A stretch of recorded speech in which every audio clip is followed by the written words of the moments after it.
Sir आज हिमालय दिवस है और Namami Gange even though it is working with the rivers but the most important it is the working with the whole ecology of Himalaya.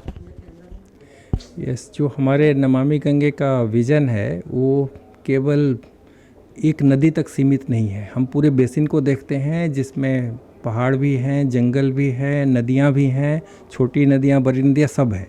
और इसीलिए हिमालय दिवस हमारे लिए बहुत ही महत्वपूर्ण होता है क्योंकि हिमालय से ही नदियों का स्रोत है और हमें हिमालय को अच्छी तरीके से अक्षुण्ण रखना, स्वस्थ रखना हम सब के लिए ज़रूरी है। और इसके महत्व को समझते हुए हम लोगों ने जो ज़मीन से जुड़े हुए संस्थाएं हैं, उनके साथ साथ जो वैज्ञानिक संस्थाएं हैं, तकनीकी संस्थाएं हैं, इन सबों के साथ मिलकर एक हिमालय दिवस का कार्यक्रम आयोजित किया है।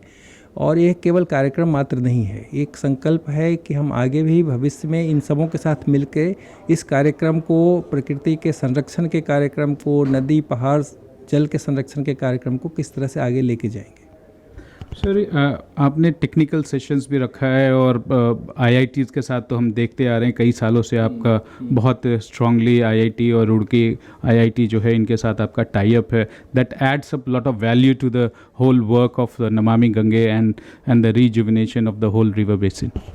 Yes, because when we started this program, we had a Ganga River Basin Management Plan with the help of consortium of IITs, and along with IITs, several other scientific organizations also joined, like Wildlife Institute of India is there, FRI is there, so several institutes have also joined.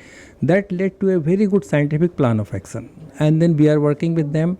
But these plans cannot be static, so you have to keep on updating this plan, keep on reviewing what we have done, what more needs to be done, and that's why we have a continuous association and MOU with several of these technical organizations, along with some of the grassroots organizations, because ultimately scientific knowledge has to be translated into action at the field level, and that will happen only when you organize a kind of common framework with local officers, local authorities, local administration and local representatives and common people.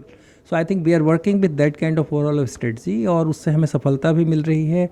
Ganga की अविरलता, निर्मलता, और गंगा ही नहीं जो दूसरी नदियाँ भी हैं उन सबों की अविरलता, निर्मलता, प्रकृति का संरक्षण, वनों का संरक्षण, जो छोटे छोटे ताल तालाब हैं, स्प्रिंग्स हैं, चूँकि आज हिमालय दिवस है तो Himalayan springs are very important.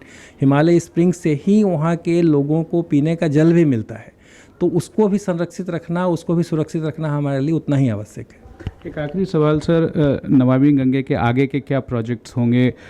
You have been looking at the long term sustainability of the river basin but at the same time immediate क्या क्या गोल्स हैं, यदि आप कुछ उसके बारे में थोड़ा बताएं। देखिए, जो हमने शुरुआत में हमारे विजन में तो सारी नदियां हैं, लेकिन शुरुआत में हमने गंगा की मुख्य धारा के ऊपर प्रदूषण नियंत्रण का कार्य प्रारंभ किया जिसमें हमें सफलता भी मिली है।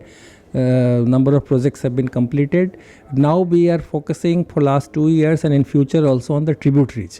So I think construction of STPs, working on tributaries, and another priority is now working with small rivers.